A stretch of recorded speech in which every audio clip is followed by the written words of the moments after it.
Hi everyone, আসসালামু আলাইকুম। আশা করি সবাই ভালো আছেন। আজকে নিয়ে আসছি কাঁচা আমের কুচি আচারের রেসিপি। এই আচারটা তৈরি করার পর 1 বছর জুড়ে সংরক্ষণ করে রেখে দিতে পারবেন এবং কি এই আচারে কোনো তেলের প্রয়োজন হয় না আর আমগুলো গলে যায় না। আশা করি আপনাদের রেসিপিটা ভালো লাগবে।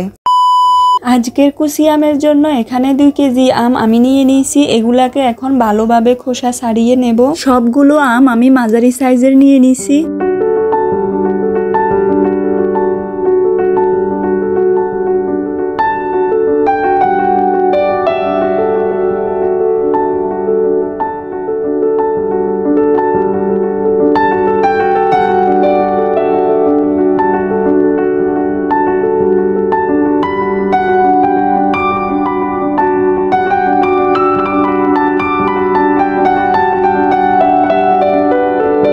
খোসা ছাড়ানোর পর এখন আমি পানি দিয়ে আমগুলোকে ভালোভাবে ধুয়ে নেব। আম থেকে খোসাটা এমনভাবে ছাড়িয়ে নিতে হবে যেন আমের গায়ে কোনো খোসার অংশ না থাকে। আপনারা চাইলে খোসা সহ আমগুলোকে ভালোভাবে ধুয়ে নিতে পারেন। সবগুলো আমকেই আমি এভাবে চাকুর সাহায্যে কুচি করে নিয়ে নিচ্ছি। আপনি চাইলে কিন্তু গ্রেটার দিয়েও গ্রেট করে নিতে পারেন। আমার কাছে চাকু দিয়েই আমগুলো কুচি করতে অনেক বেশি সহজ মনে হচ্ছে, তার জন্য আমি চাকু দিয়েই করতেছি। আপনারা চাইলে গ্রেটার দিয়েও করতে পারেন।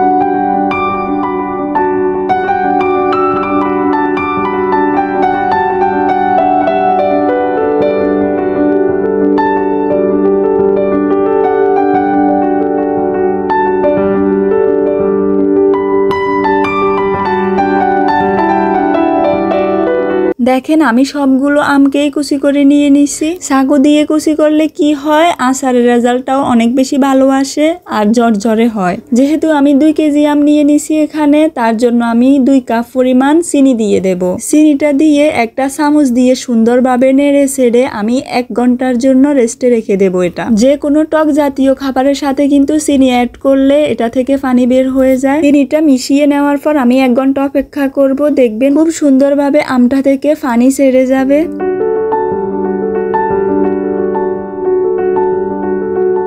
দেখেন কতগুলো পানি বের হয়েছে। আমের আচারটা করতে বাড়তি কোনো পানির প্রয়োজন নেই। এগুলো এক সাইডে রেখে দিয়ে আমি আচারের জন্য একটা মশলা তৈরি করব। মশলাটা আমি নিজের হাতেই তৈরি করব। বাজারের কোনো রেডিমেড মশলা আমি ব্যবহার করব না। যে মশলাটা তৈরি করব এটার সব উপাদানই কিন্তু সবার বাসায় থাকে। 5 ফোড়ন 2 টেবিল চামচ, শুকনো মরিচ 3টা, দারচিনির টুকরো ছোট ছোট 3-4 টুকরো, এলাচ 6টা, তেজপাতা 3-4টা। চুলার আঁচটা মিডিয়ামে রেখে হালকাভাবে সবগুলাকে নেড়ে ছেড়ে টেলে নিতে হবে 1 থেকে 2 মিনিটের জন্য। মশলাগুলো যখন টেলে নেওয়া শেষ হবে তখন ঠান্ডা করে ব্লেন্ড করে নিতে হবে বা ফাটায় বেটে নিতে হবে। একটা পাত্রে দিয়ে দিচ্ছি আমের কুচিগুলো। যে পানিটা বের হয়েছে পানি সহ আমি আমটাকে সিদ্ধ করব। আমটার ভিতর যখন 2-3 বার বলক চলে আসবে তখন চুলার আঁচটা একদম মিডিয়ামে রাখতে হবে। দিয়ে দিচ্ছি 1 টেবিল চামচ হলুদ গুঁড়ো এবং 1 টেবিল চামচ মরিচ গুঁড়ো। আচারের কালারটা খুব সুন্দর আসে। দিয়ে দিচ্ছি লবণ 1/2 চামচ। হলুদ এবং মরিচের সাথে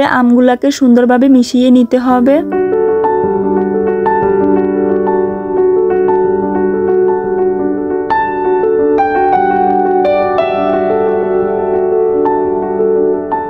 আচারটার জন্য আমি যে স্পেশাল মশলাটা তৈরি করছি এখন সেই মশলাটাই দিয়ে দিব, একদম পুরোটাই দিব। মশলাটা দিয়ে চুলার আঁচটা একদম কমিয়ে দেওয়ার পর এভাবে হালকাভাবে নাড়তে হবে অনেকক্ষণ পর্যন্ত।